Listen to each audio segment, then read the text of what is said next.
Good afternoon, ladies and gentlemen, viewers from around the globe. Thank you again for joining us on another episode of the Fit Pod.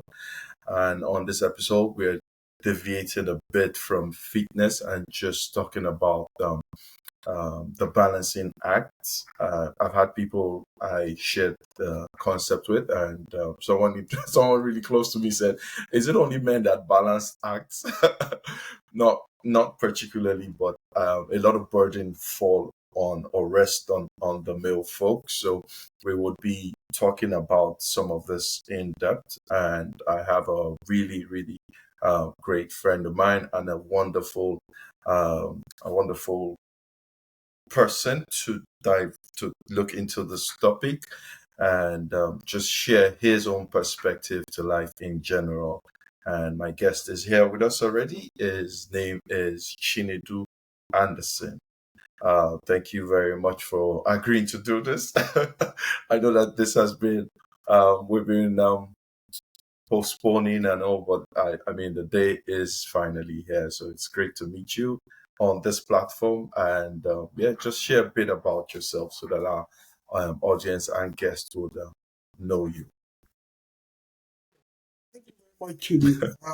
I, I gotta say this first. I'm not used to this. Okay, Yeah, I'm yeah, still disconnected with the whole internet thing. I'm still very hands-on, like walking to meet people, going out there yeah. in the street and doing my stuff. So this is new territory for me. But my name is Anderson, and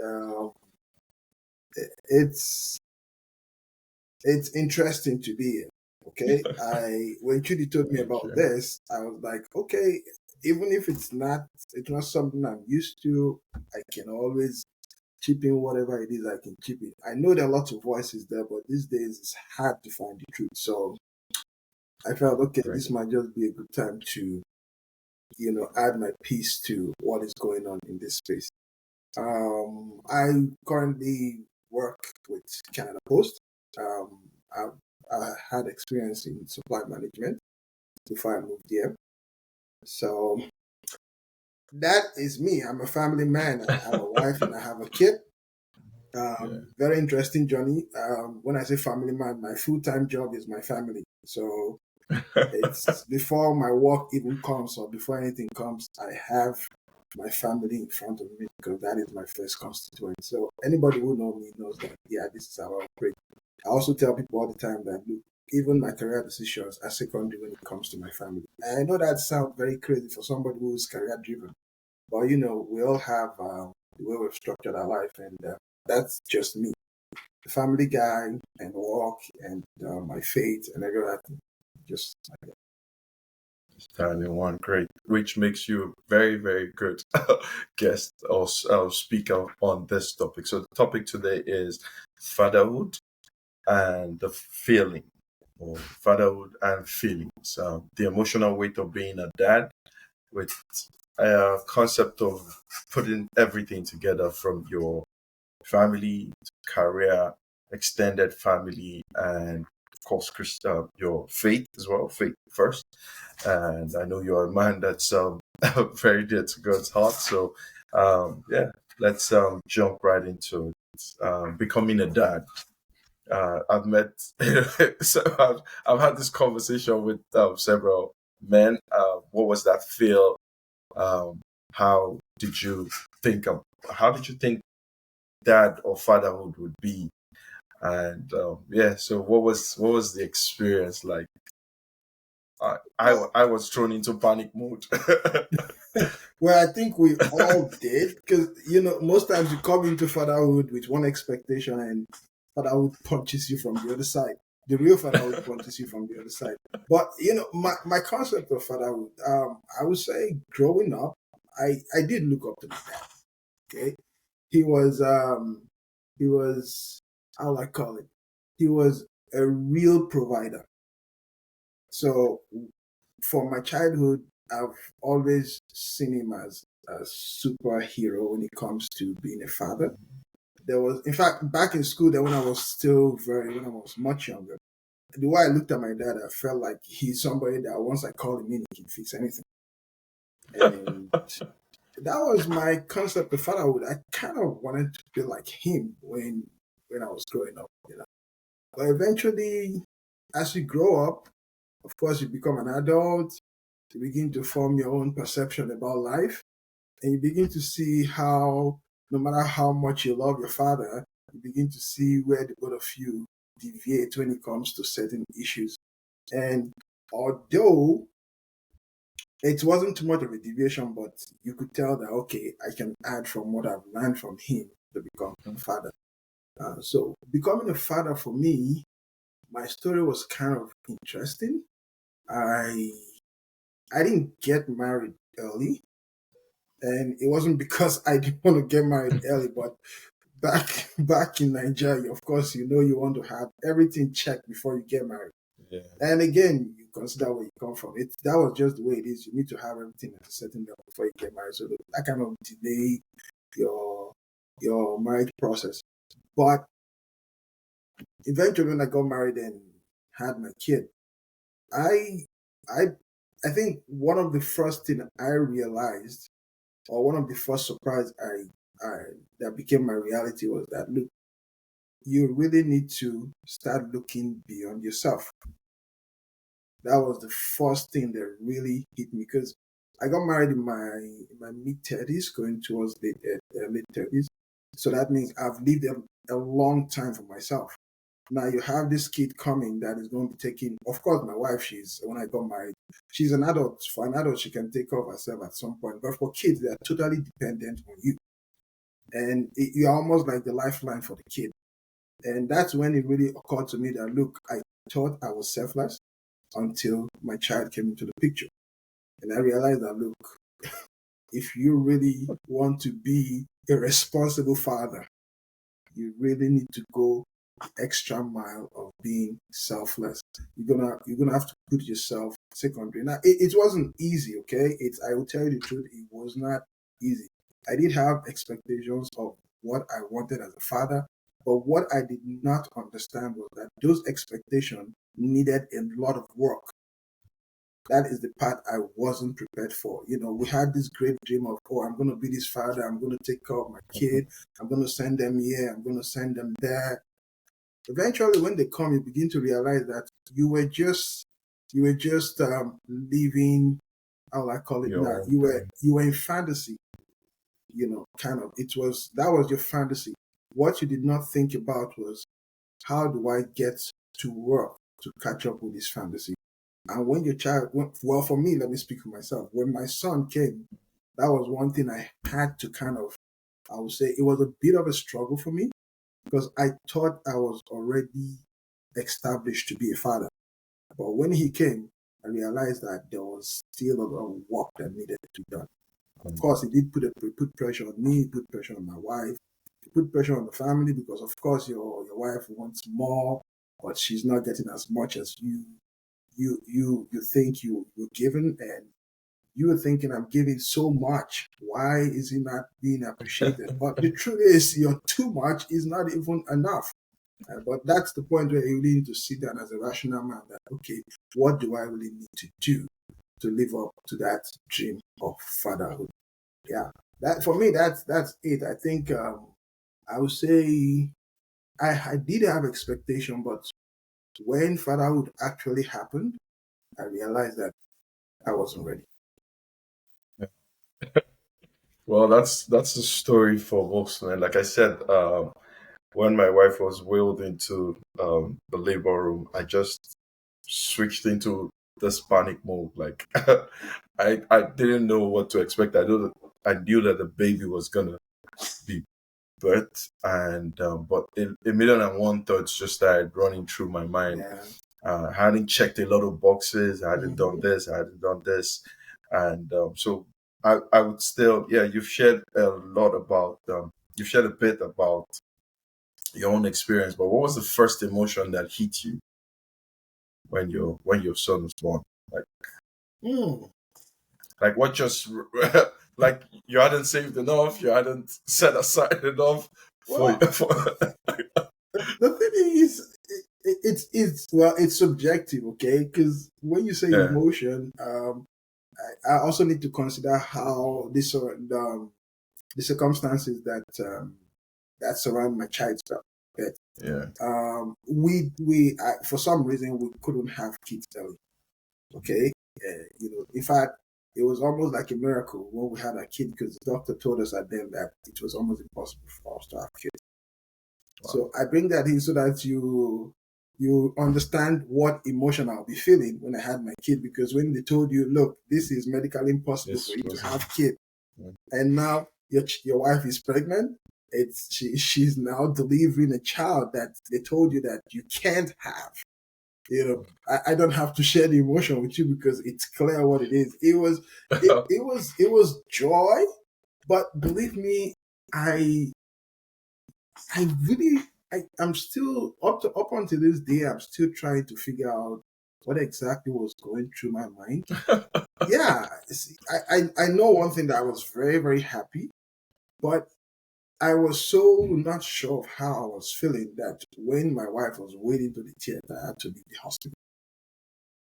I had to just walk out to kind of clear my head to think about what is about to happen, considering all the news and everything they told us. So I was just in a place where it was a mix of different emotions. But one thing I was very, very sure of was I was very grateful, because at that point in my life I've been declared not being able to be a father.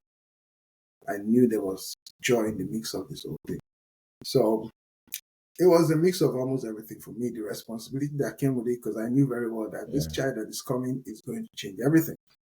It's no longer two adults in the house. There is a kid that is coming, and whether we like it or not, you're going to be responsible. It's going to share both the revenue of the house, it's going to share the time of the house. All that put in the mix, it really creates an emotion that it's very difficult to explain. But for me, I knew, considering my circumstances, I knew I was very grateful. I was very joyful.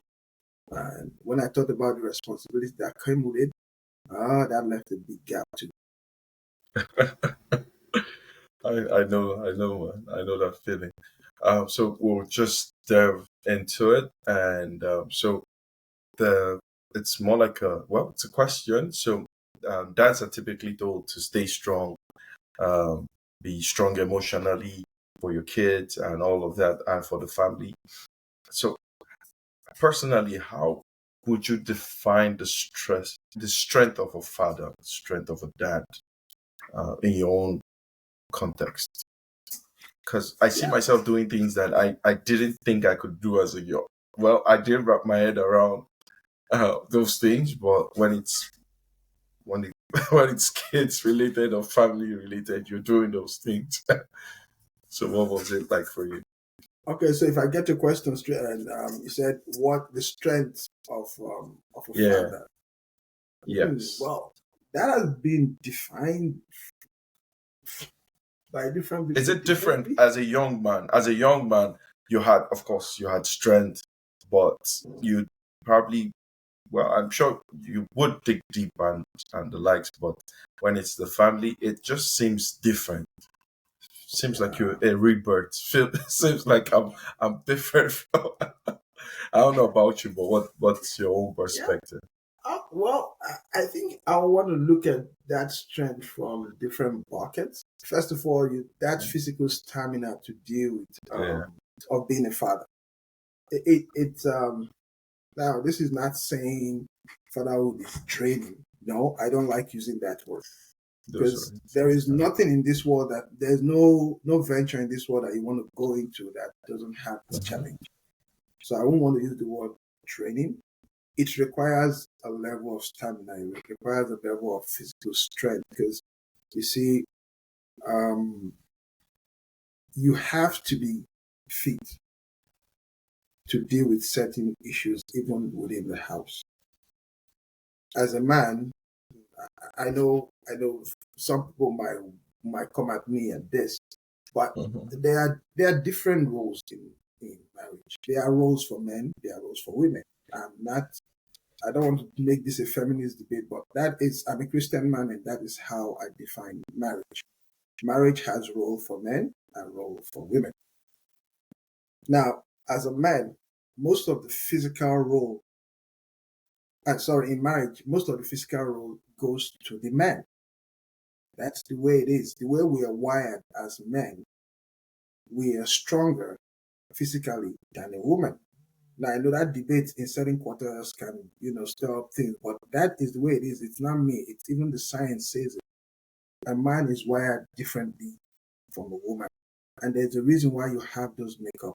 That is because the man has to do most of the strength work in the house. So physically, a man needs to be strong to deal with certain issues. There are chores in the house that you don't expect your wife to be doing. For example, you don't expect your wife to be doing the car and all that. That is not the role for a woman. I know again it might sound like what are you talking about, but that is true. I now I do some of the chores. I do the dishes in the house. I do the laundry. Those anybody can do, but there are physical roles that in the house that needs the man to do. So physically, as a man, you need to be strong. That's what the way I put it. You need to be fit physically to deal with certain issues. There are things that needs to be done in the house that needs strength. Your wife cannot do that. So you as the man, that's where you step in. Yeah, the same thing for the kids too. For some reason, kids know who to run to for different roles. They have to run to dad when there's a heavy lifting that needs to be done. They don't run to mom. And that if that is not fit for the role, the kid begin to question, why is mommy doing everything? Why is daddy not getting involved? Again, you begin to paint a picture in the mind of the child that is it's something else. So physically, as a man, as a father, you need to be strong for your family. And I always say this to everybody I meet. I say, look, if you're not ready to become a family man, don't go into it. It's not necessary that everybody will get married. But once you make up your mind to say you want to get married, even if you don't have the whole picture set in front of you, you should at least have an idea of what you're going into. So, in terms of strength, as a man, you need to be physically fit to deal with the challenges that come with fatherhood. That's from the physical part. Mentally, you have to be strong. Emotionally, you need to be strong. Now, so it comes from almost every bucket. There are things that for healthy marriage, your wife is supposed to run to you to provide her solution, whether it's spiritual, whether it's physical, whether it's emotional. She runs to you for solution. That's the way they're wired. Now, if you, as the man that's called the head of the family, you don't have that ability, you are indirectly sending a message to both your kids and your wife that the role of the man in the house is not what it is. Because that's what you're showing to them. You're showing to them that look, I'm a weak man. And that's where you see kids picking up such dysfunction into their own marriage. So if you ask me about strength as a family man, as a husband, I think there is a big place for it. If you really want to go into marriage, you must be mentally, physically, emotionally strong for it. I'm not one of those guys. Now, this is me. I'm not one of those guys who, not that men don't show their emotions, but I'm not one of those guys that let my emotion make my decisions for me. I can get emotional, but I need to stand strong to make decisions that are rational rather than being moved by my emotion. And that takes a lot of strength and stamina.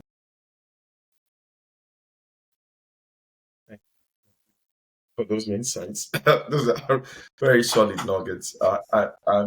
Okay, so I'm just on the flip side. What does vulnerability feel like for you as a dad? What is it? I know a million and one men will say it's doing the dishes because I'm helping my wife, but is that really it? The word vulnerable means to be, what will I put it? To be open. To be Okay, open just enough to to be do some open chores. enough to feel Yeah. like if this person want to hurt me, it's okay.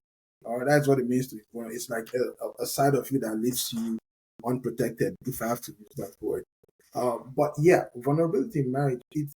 I always ask, why did you get into marriage if you don't want to be vulnerable to your partner? I mean, what kind of partnership let's even not look at it from a marriage perspective. Who goes into a partnership where you're not vulnerable to each other, where you're not open to each other? That's even in business, it's not even wise because if I want to go into business with somebody, I want to have 100% knowledge of what that person is and what the business will go into. So I always ask people that question: why can't you be vulnerable to your spouse? When you were cutting your spouse, did your spouse show you anything that make you feel I cannot be vulnerable to her? And if you did see that and went into the marriage, that means you signed up for it. So it's like it kind of beat my imagination when people say I cannot be vulnerable at the marriage. And I really asking myself, okay, everybody have who they are vulnerable to or something they are vulnerable to. What are you vulnerable to if it's not your spouse? If you really went into a loving marriage, I mean, it's to me it's as clear as day and night.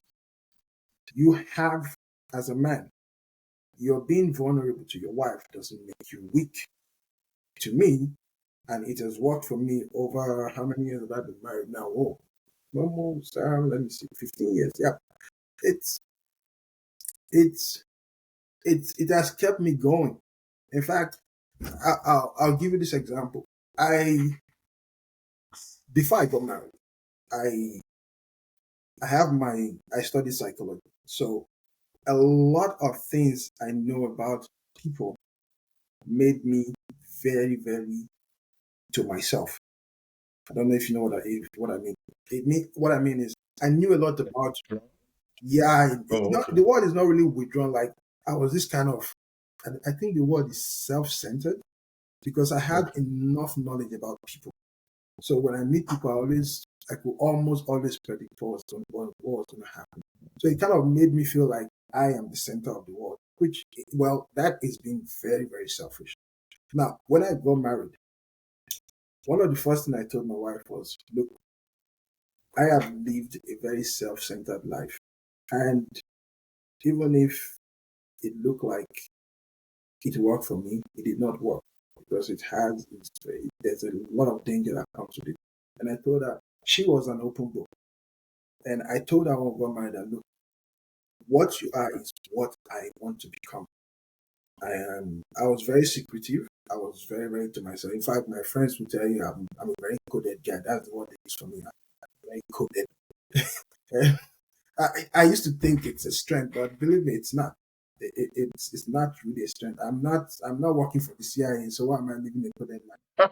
So, but when I met my wife, she was a very lively person. She was open book. I never knew people could be that open. I never knew people could be that vulnerable. And it taught me a lot. And it was difficult for me, but I knew very well that what she had, I wanted it.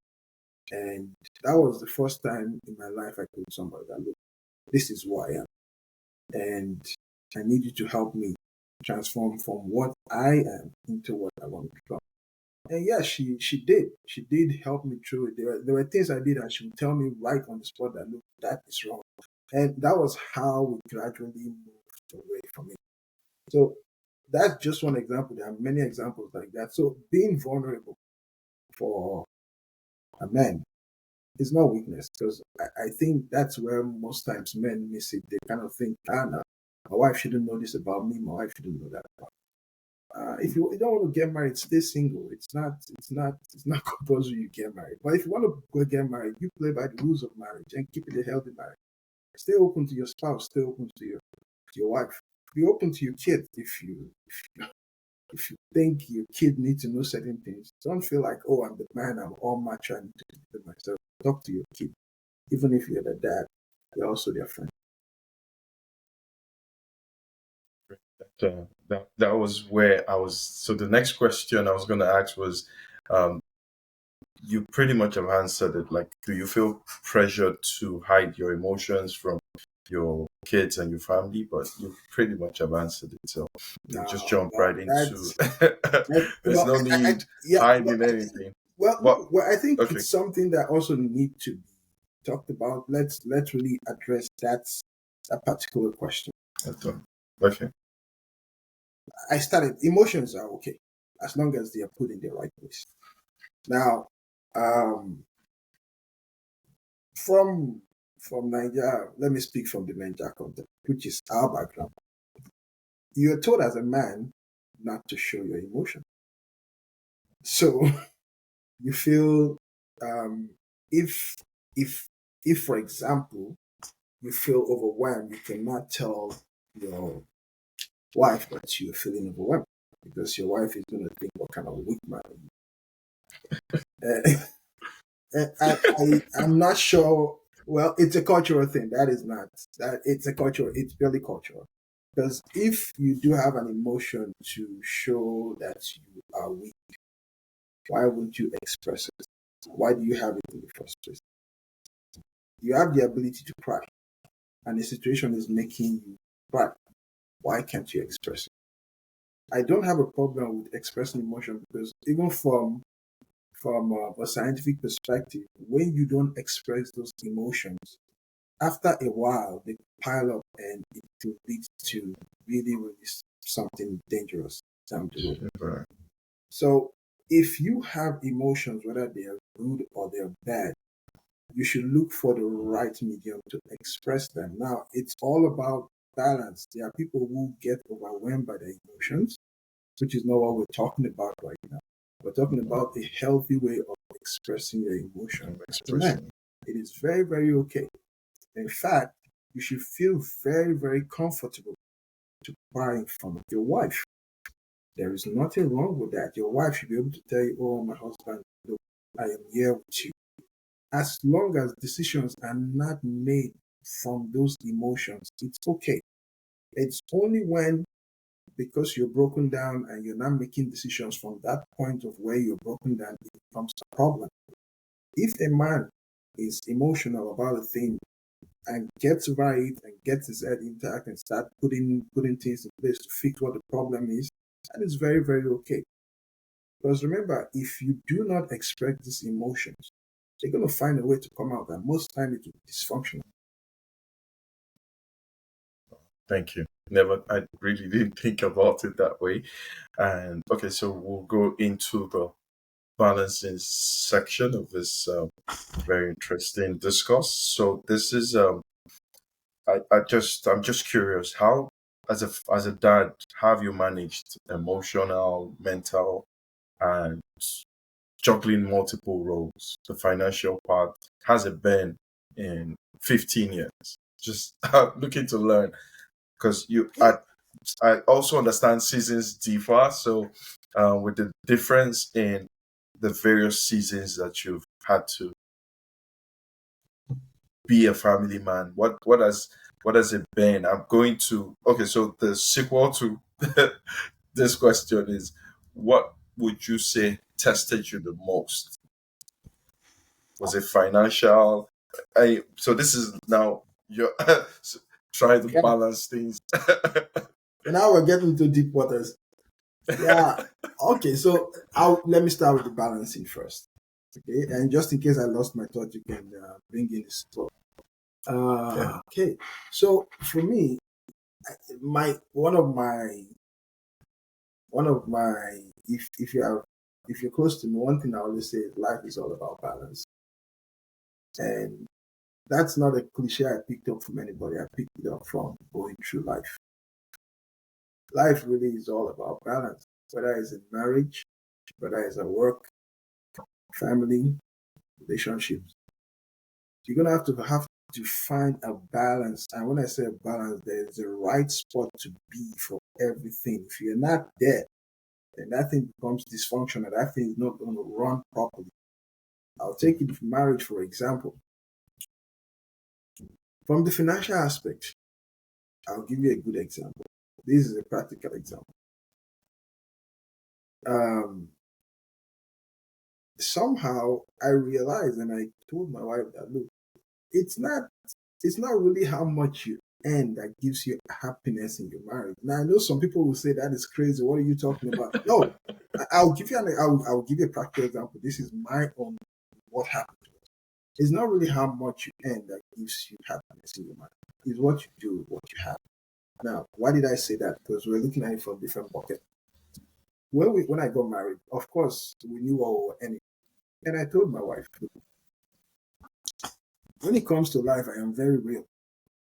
Because remember, I didn't get married when I was 25. I got married when I was, there was a lot of numbers to my age when I got married. So I wasn't living to impress anybody when I got married. I told my wife that, look, as much as the society taught that we're supposed to be like this is what we really are. This is what you and me, we know that we are. So we're going to take what society wants us to be and what we are actually and find a balance. In psychology, they call it a balanced self concept. A balanced self concept is one who sees himself exactly the way other people see him. Now, you have to create that balance. Now, when we got married, of course, you have your colleague, you have your friends, you have your neighbors that think that, oh boy, you guys, you have arrived and all that stuff. And I told my wife that, look, where we are right now was as a result of planning. And I'm not going to take what we have right now to make an impression. I am not going to do that. Now, for a woman, you understand, because even our marriage was very minimal. Now, my wife, she worked with a multinational. So most of our colleagues, of course, they spend a lot on their marriage. And I told her, look, we're not going down that road. And I told her that money for that On the wedding, you mean? Yeah. on the wedding, That's sorry, okay. yeah. Yeah. But yeah, you're right. Sorry, on the wedding. And I told that we're not going down that road. I'd rather take those funds and put it into our family investment than go blow that money one day and invite people and come eat and go. And It's not, over. of course, I'm a woman. It's it's a day. It's a day. And I told her, look, we need to create a balance. Okay, we're just starting something that we don't know what we're going into. So we need all the fund, we need the resources. We don't have to go begging for that. And she did understand. And that was how we lived from there. We have always looked at what is real and what the fantasy is and create a balance.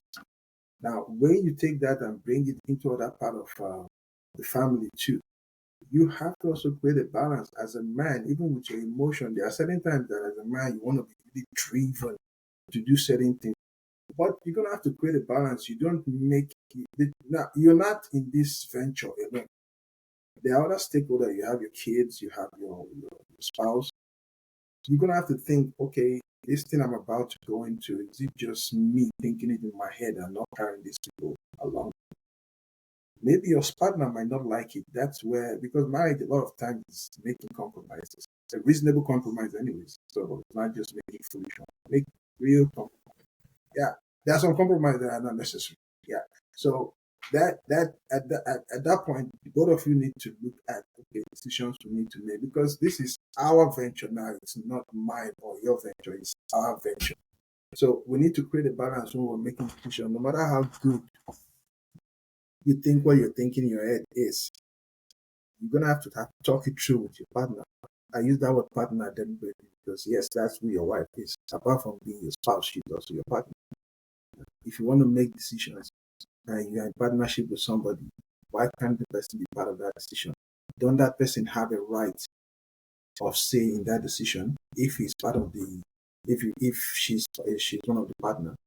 She have a say. She have a right to say, I don't like this your decision. And there's nothing wrong with that. That's not challenging your authority. Maybe as a man you need to go back and evaluate to your wife, even if you are the head of the family. You're gonna have to create a balance on how you make decisions that don't make you a dictator in your family. Sometimes a good decision will not go down because the man did not really know how to pass it to his wife. When you bring it to your wife and you're discussing it should be something like we are partners in this. I am not coming to impose something. And if she disagrees, you need to find a way to lobby her and persuade her. So, honey, look, let's find a common ground here. Let's look at the facts. Look where this decision is going to take us. If your partner is a reasonable person, of course, she will come on board. So for me, creating a balance in marriage is actually looking at facts exactly the way they are. That's it's that I told somebody that was it 2 weeks ago in my office. I said, look, at this point in my life, I can't be deluding myself. I can't be lying to myself anymore. That will be a fool forever. You can do that when you're 18. You can do that when you're 19. But at the age where I am right now, and I can't sit down and telling myself a lie. The fact, look at them for what they are, and make your decisions according to those facts. To me, that is creating a balance. That is looking at reality and deciding where do we go from it. Thank you for those insights. And okay, so the word I'm still trying. I'm trying to remember the because I this wasn't a word I was really used to growing up. Mental health. Oh, I just it's like everyone you yeah, a lot talk of to, that man, when you they come in. say you hear. So I'm just wondering, how do you manage your mental health while trying to Mm, show up consistently for your family? yeah. Okay, so first of all, let's ask ourselves, okay, because you need to know what you're trying to define. What is mental health? It's all the ability to think and all that stuff. That is basically your mental health. That's that thing in Yeah, you that helps you, keep things ahead. yeah, Is it working properly properly? aligned. That is your mental mental. And those abilities. Which you had spoken about Yeah, earlier, that exactly. you have So to be I mentally those safe. it's is those functions, are they working Are they well? Are they intact? functional? Well, mental health for me.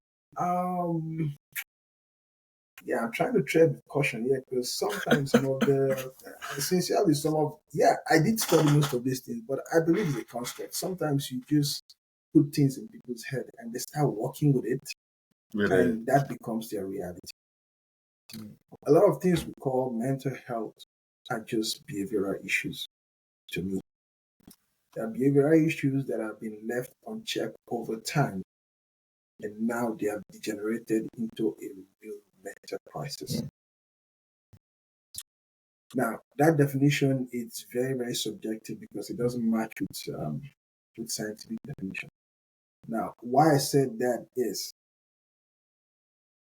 most times what you call mental health is just people who refuse to sit up and face life challenges. They have developed what you call what's that word now? We call it an escape mechanism for the problem, which is very dysfunctional. Look at this example.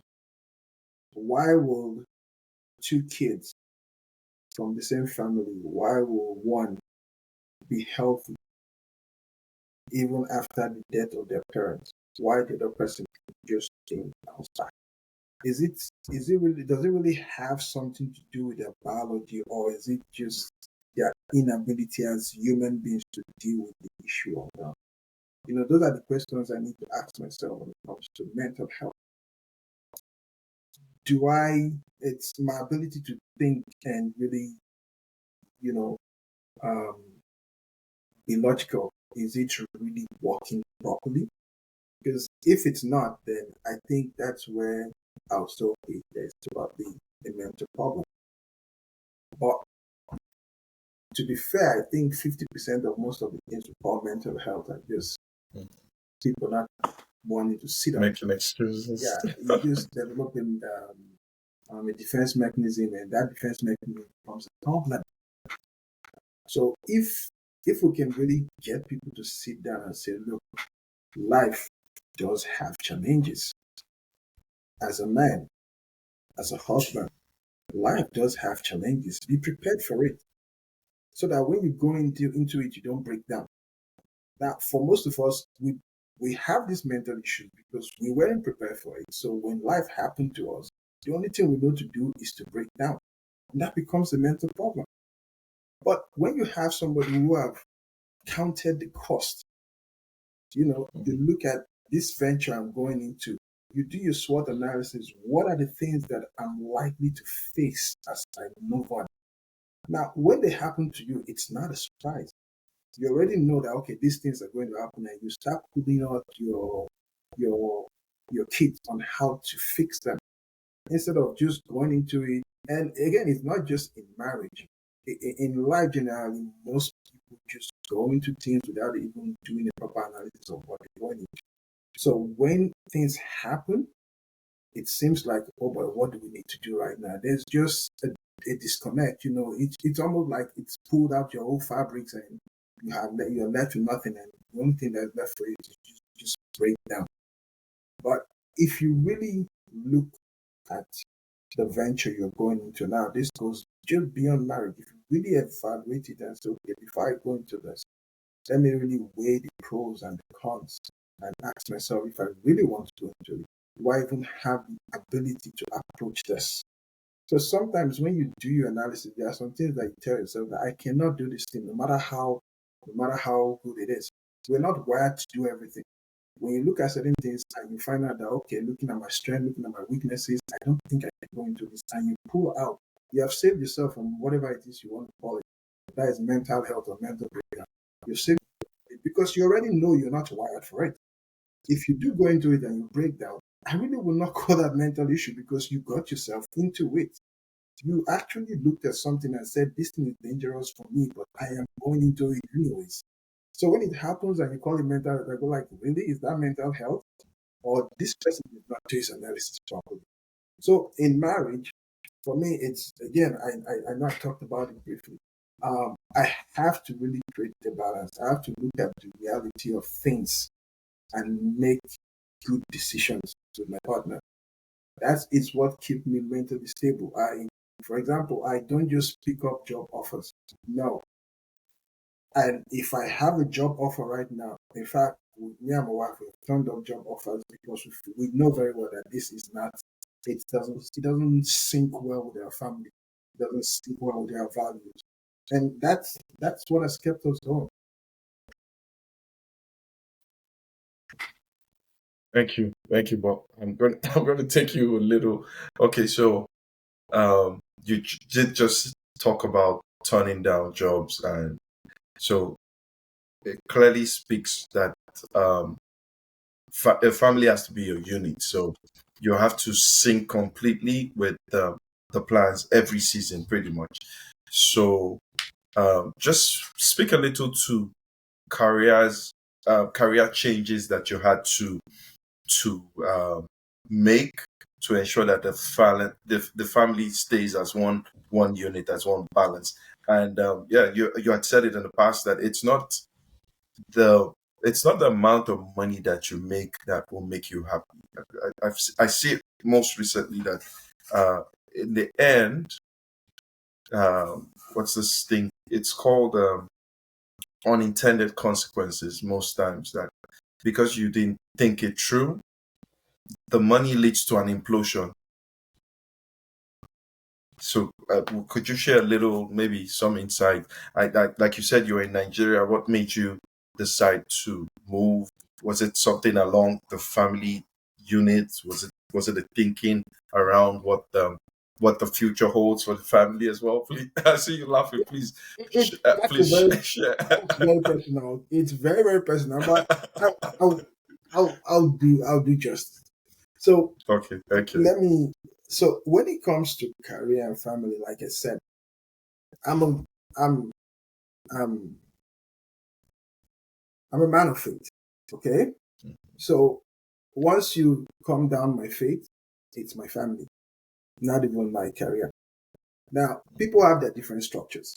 Okay, some people put their career before their family. If it works for you, I'm not sure how that works, but for me, the structure is my faith, my family, my work, and everything goes like that.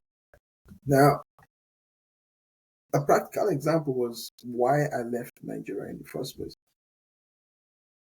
I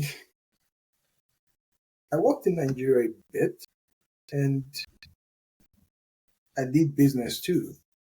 And this is not to run down any any any system. Okay, every system have their That's bad some side. challenge. It was very difficult for me to do business in Nigeria without compromise, but it was almost impossible. Now, do you have that in the West? Yes, you do have that. There are people here who cut corners and do business and get away with it. But it's not my style, especially as a man of faith. A friend of mine told me once, look, if you choose to be a man of faith, do it 100%. If you choose to be in the world, you do it 100%. Don't stand in between. I choose to be a man of faith 100%. So it was very difficult for me because most of the businesses, the standard practice was malpractice.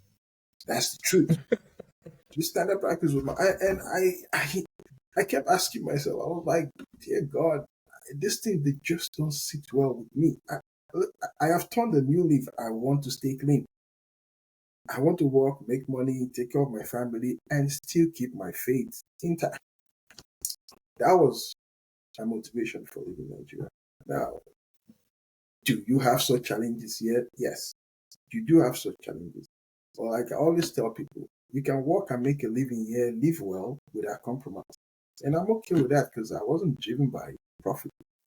I wasn't driven by my career at the point when I was leaving Nigeria. I've already made up my mind that life has gone beyond money. Money is the smallest thing a man should consider when you're making major decisions in your life. I know that will sound crazy to some people, but that is me. Money is the smallest thing to consider when I'm making major family decisions. So I told my wife at that point that, look, I will come here and do something with dignity, that stay in Nigeria and make all the money and make it compromise. And she bought into it. My wife, she sees things black and white. She's a very strong willed person. So she was like, well, let's go ahead with it. And we did that. Now, when we moved here, there were certain jobs that I told my wife that she got an offer, and I told her, look, in fact, most times when she's coming to me, she already know the answer because she's just coming to me to say, okay, I just want to confirm what I already know. Do you think we should do this? And I'm like, well, you know what it is. Even if it's big pay, we cannot do this. And of course, the both of us, we are sync on that. We already know that. In fact, there was a time when she had to stay out of work for a little longer than expected. And it was almost looking like one of the offer rejected was a bad idea. And I told her, look, no matter what happens, okay, we did the right thing. And that is okay for me. I just want to be sure I know what I did is the right thing. Whatever the fallout, I will deal with it. She got a good paying job that was almost double what she was earning before. And I was like, no, it was going to separate the family. And I told her, I know the way I am wired. Some men, they do that, they travel, they leave their family, they come back. I am not wired that way. So we're not going to take this job, okay? Besides, there were a lot of other family things we were trying to put in place, which were priorities for us. So separation at that time wasn't a very good idea. I told her, look, leave that money. I can work and provide for us here. When the time comes, we're going to make all the money we want. And that's what we did. I think it was a couple of months later she got her current role. And I got pissed because it was almost like, you're the one that made me not take that job. I know that feeling. Yeah, eventually, the family has been together, and it's even up to now, even my current role. I left what you call a bigger role for what I'm doing right now, and I tell people, my family time does matter to me. I will have taken up more other roles in supply management that were probably bigger, more paying, moving me around and all that stuff. But it's my personal choice. I am going to stick with my family over any job. And I can, at least for now, we're able to do everything we want to do, have fun together. I will stick with that rather than having all the money in the world and me and my wife can see eye to eye. That's not the reason why I got married in the first place. I want some peace with somebody that I love. So, well, that is me. It might not, again, that might not be how it is for some other person, but that's the way that works for me.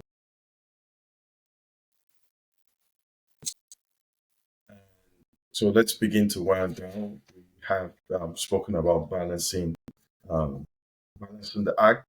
So you decide what it is, your family, faith, whatever comes first. Try to be at what did you call it again? The spot. Um, how did you express it again in So, psychology? You said in psychology, try to be at the balancing spot where you see yeah, yourself and balanced people see self-concept. the Balanced balanced self-concept. self concept. Thank you. I did learn something. All right, so let's begin to let's like reflect. What's that thing you remember about your dad that from that time just gives you the in modern day I think the ginger, the fire to keep moving, to keep going. I always my dad. I didn't really think my dad was a superhero. I just he was an amazing dad to me and to I and my siblings. One thing he taught me was just resilience. Keep going, keep showing up, keep doing what you're doing. Seasons come, seasons go. The experiences would eventually birth the new you from those bad experiences, good experiences. They teach you the lessons and make you a better person in the long run. So, what was that for you? What was your experience with your dad? What was like that like? Yeah, well, for me, my dad, like, was it yesterday? Me and my wife were talking about it. My dad would do anything for his family. He would do literally And, and anything. I've seen my dad in the highest of high, and I've seen yeah, him in the lowest of low. My dad have done some very odd jobs just to provide for his family. That's one thing I really think. I I mean, know you know, my wife told me, she was like, "You're not like your dad, you know." that. That is he's a very strong man. Like, I said, look, he is he, I am me. Okay. True, true. That part of him, I learned a lot from him when it comes to providing for your family. My that man would do Same. anything to provide for his family, and I would do the same. It's just that times have changed. Yeah, why is it times of change? Is some of the stress we put ourselves through, they are not necessary. Okay, and Even then, yeah. you can actually, like they say, cut your coat according to your size. Remember when I started, it's not so much about how much you earn, it's how much you're doing with what you have. Sometimes What the you have. pressure that we have is not because we don't have enough, but it's because we have gone beyond our means. And that comes with a Mm, lot of stress, a lot of challenges here and there. It's created, it's not like it's meant to be so. Now mm. that's one thing I really took from my dad. When he was high up there, Jesus took us everywhere. And when he was low down there, he was also very, very transparent. I'll tell you a story.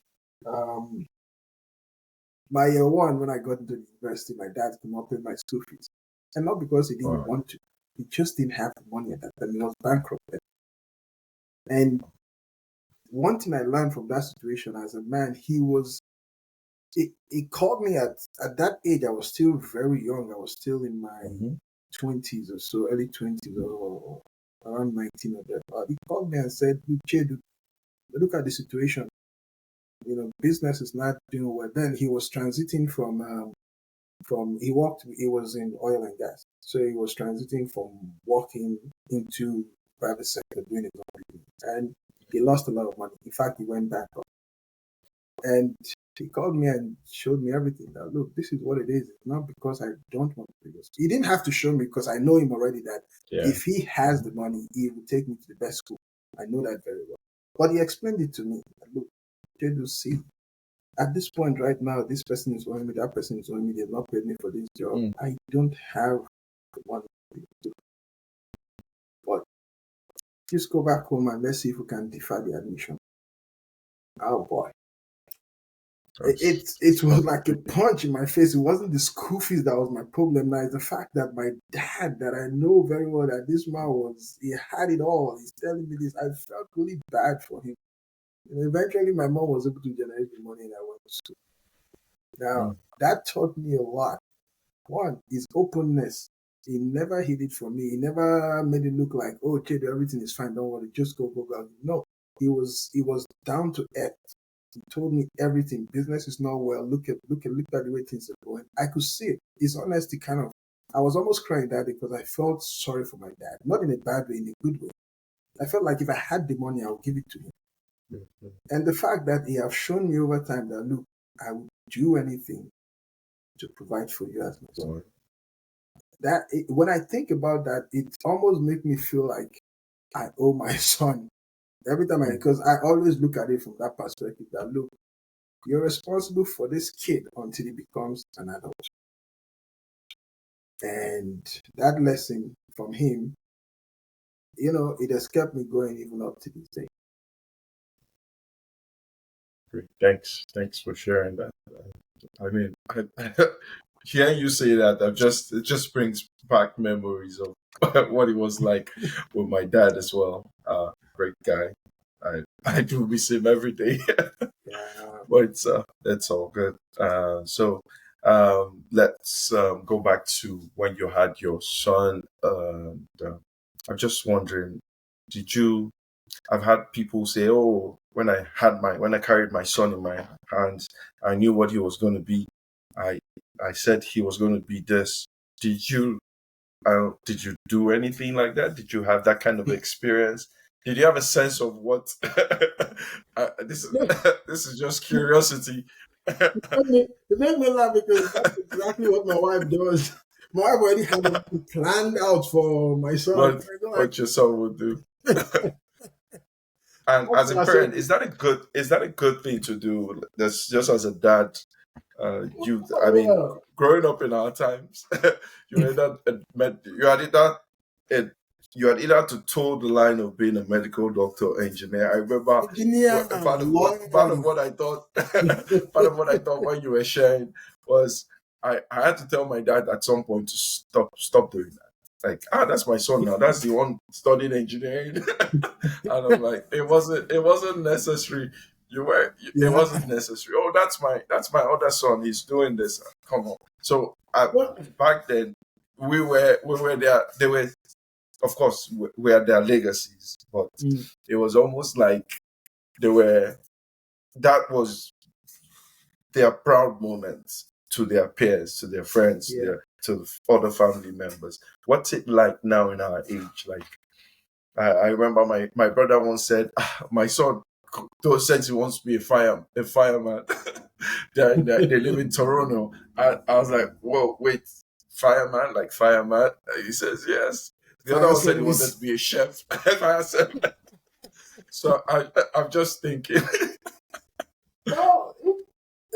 Well, that again, you want to look at the facts, okay? In life, every human being is an entity, right?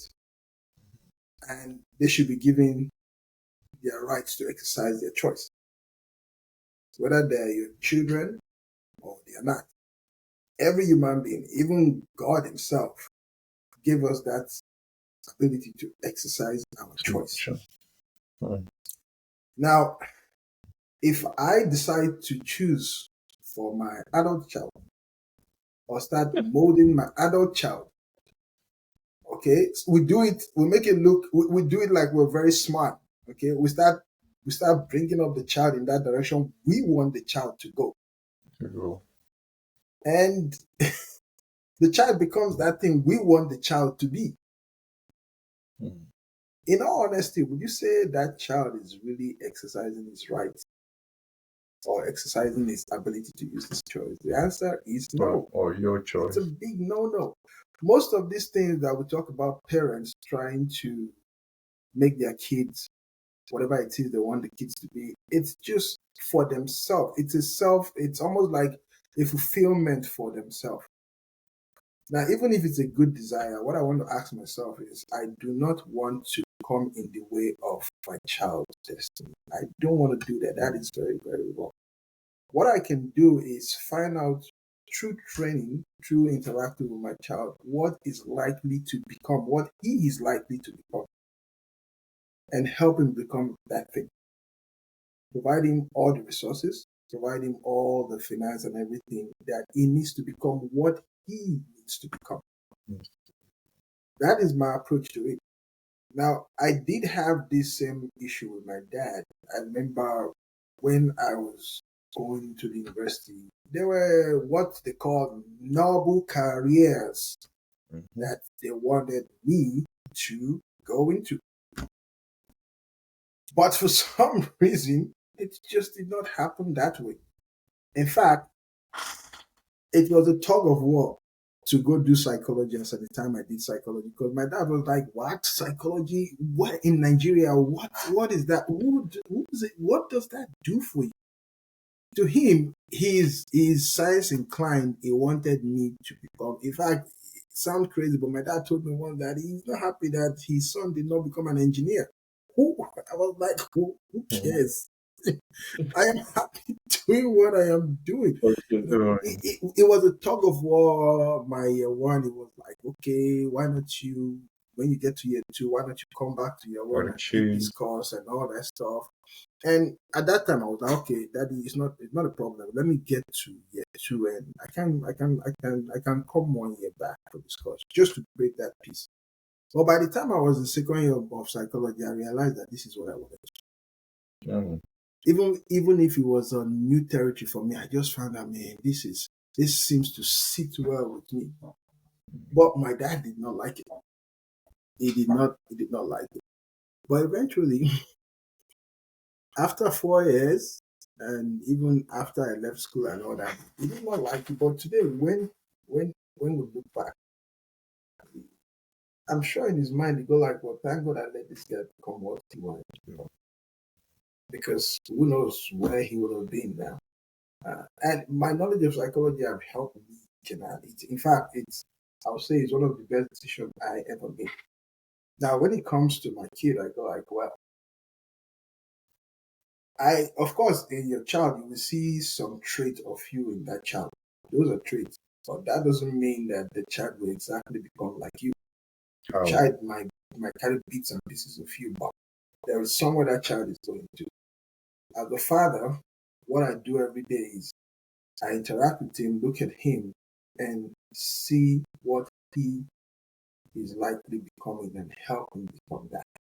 I ask him, what do you want to become? And look at his giftings, and like I really wanted him to play basketball because I play basketball. He's already as tall as me, he's just 11 years old. So the default is, yeah, he should play basketball. I don't know, he wants to play soccer.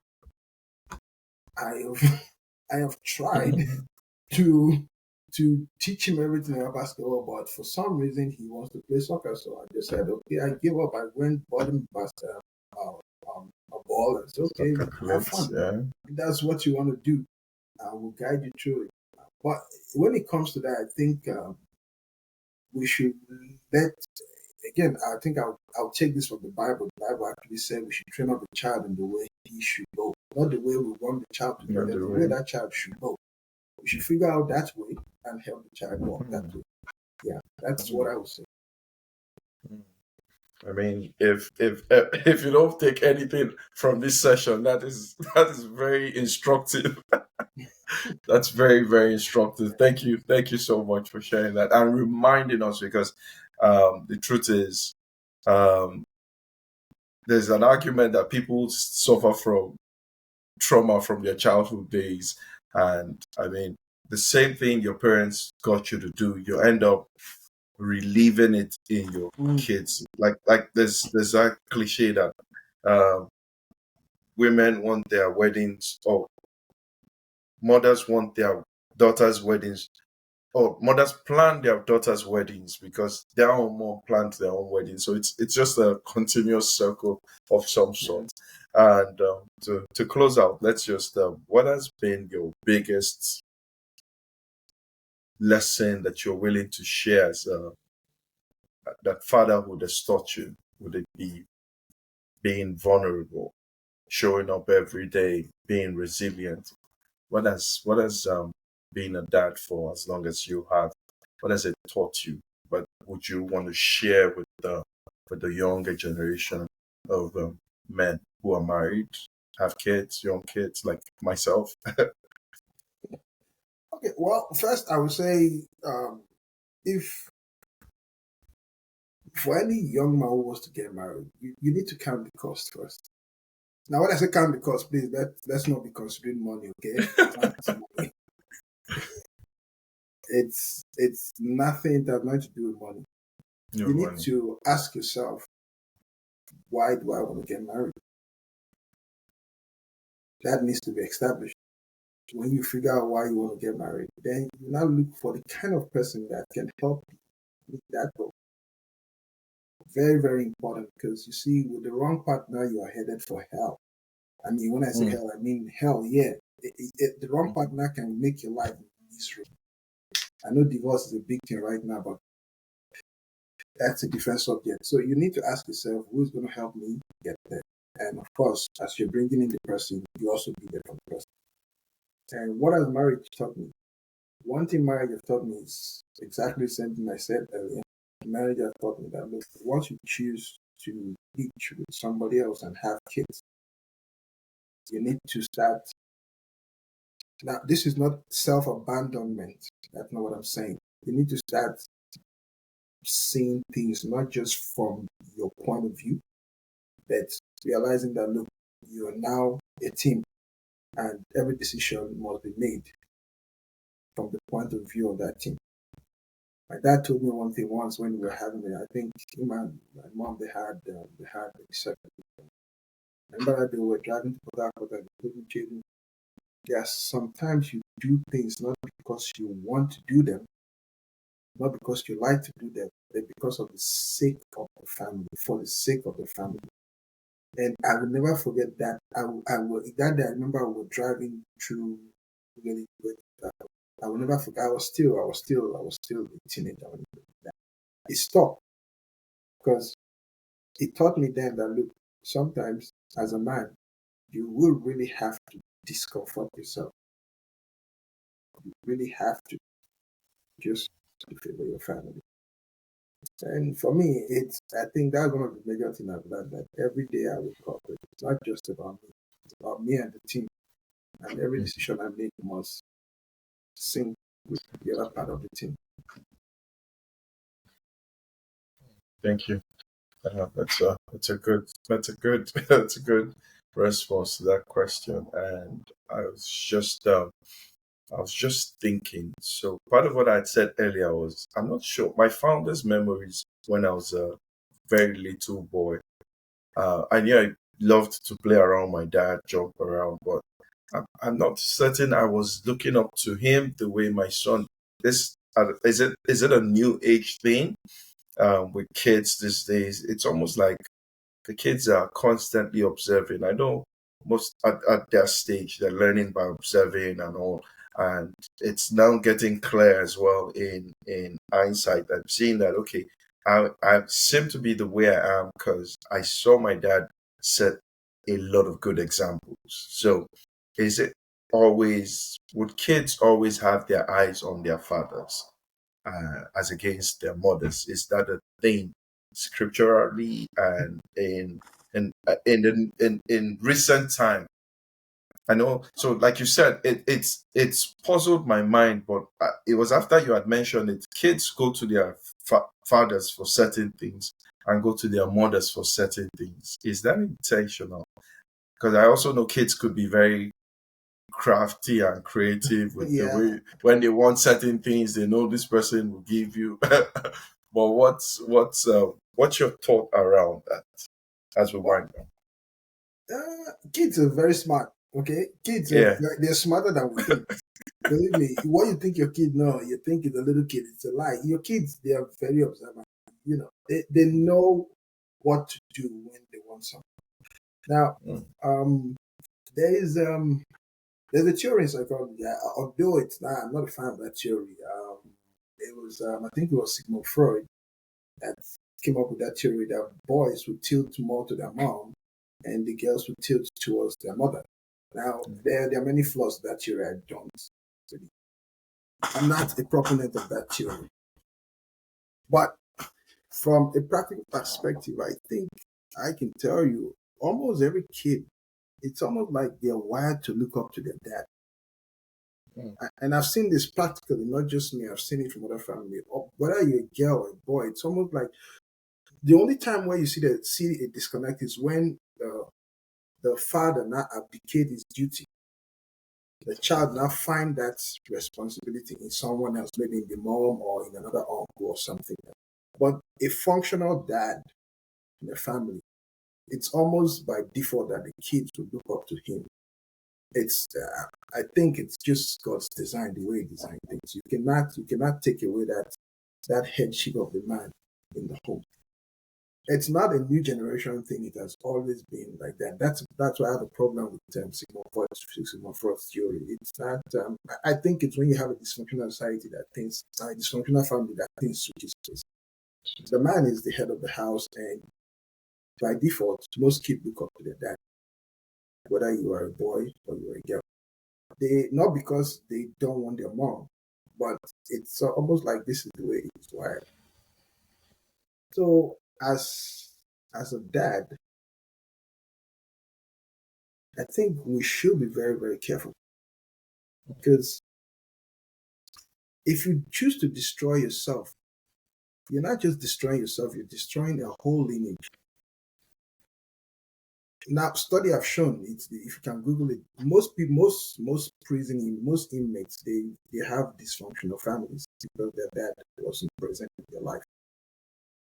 That tells you something. It actually passes a message. You are most likely to have a dysfunctional kid when the father is dysfunctional. So, as a father, it's not just you.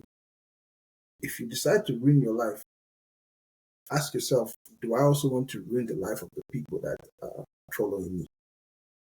It has to take a really demented mind to say, I don't care. I'm just going to burn down everything. It has to take a demented mind. But if you have any iota of thinking, you know that, man, yeah, if I was alone, I can go down, but I don't think I want the people to go down with me. And that should keep you in check. So, as dads, we're not just responsible to ourselves. There are people we're responsible to. So that means, as a father, there are certain places your child should not hear that their father went to if you really want them to be reasonable children. There are many examples I can give you. Many, even within the house, there are certain things you should not do. Not because you don't want to do them, but because you don't want to set a bad precedent for your child. You should model discipline for your kid. Your kids should look, well, because I'm saying this, your kids are looking up to you, in case you do not know that. So if you want to do anything, ask yourself, this is not about me anymore. It's about the people that I'm leaving behind.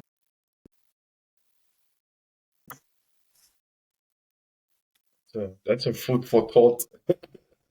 Thank you. Thank you again for agreeing to do this. I really, really appreciate the time spent with us. And thank you for your time. Thank you for the wise words. Thank you for sharing. It's been an honor sharing and listening to you. And do you have anything you do for pastime to while you still balance the act? You did say you do some non-for-profit thing. Would you want to share with the audience, with the guests as well? Yeah, And well, are you a pastor as well? Just a question. well, I don't, not that I don't like it, but I don't, it's, it's something, because why I don't like being addressed, not like there's anything wrong with it, but it's almost like when you call somebody a pastor, they go like, okay, it defines how I'm going to relate with him. No, no, no, don't do that. Don't let the title. I'm just a guy, okay? I'm just a guy who have decided to say, okay, look, I'm going to follow God.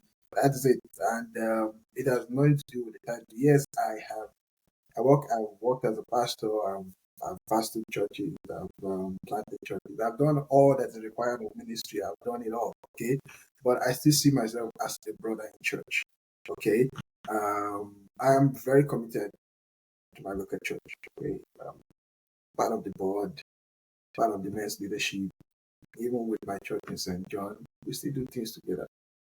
I, for me, at this point, really, I really look. I kind of see life more of trying to help each other up, which means my time and my resources. Try to see how I can use it to get people up. Now it's not just restricted to the church. I do other things outside the church. I am part of a board in Ontario, Tender Life. I'm part of their board. They help what they call pregnant girls who don't want to have abortion. And so I interface with them as one of the board members. And of course, I have personal projects that I call them everyday projects. You know, I have a couple of young men that I call them mentee people who I mentor. In fact, tomorrow I'm meeting with one of them. You know, he just got married. So to me, I'm more of a practical guy. Okay, everything I've learned in theory, I want to see in practice. So that's the way I roll. Just get hands on with all the theory that you learn. That's where I am right Thanks so. Thanks for sharing that as well. Thank you so much for your time, and this was a pleasure. All right, I'm just now. Thank gonna you let very you go much. back to to your day and have a beautiful rest of the day. You too, All right, Trudy. It was a all good right. time here, and all the Thank you. best. Yeah, yeah. Thank you very much. Yeah. Thank you. All right, bye now. Okay, that's the end of today's recording. It was an awesome session. I do hope you'll entertain or two. And yeah, balancing act. I um, we do still have a few more guests to run this series with. I'm doing this as a series with a couple guys just to share their experiences. I'm trying to get fitness the fitness trainer slash fitness dude to come share his experience, what it's been like. He's been working out for quite some time and how that has helped him build some resilience. And he's also a businessman who shares some business insights as well. But yeah, this I do hope you learned a thing or two. I did. I thoroughly enjoyed this session, and thank you very much for those of you that will be watching. It's still the Feedpot one, and yeah, just trying to curate really lovely sessions for everyone who joins in. Thank you so much, and have a wonderful rest of the day. Take care now.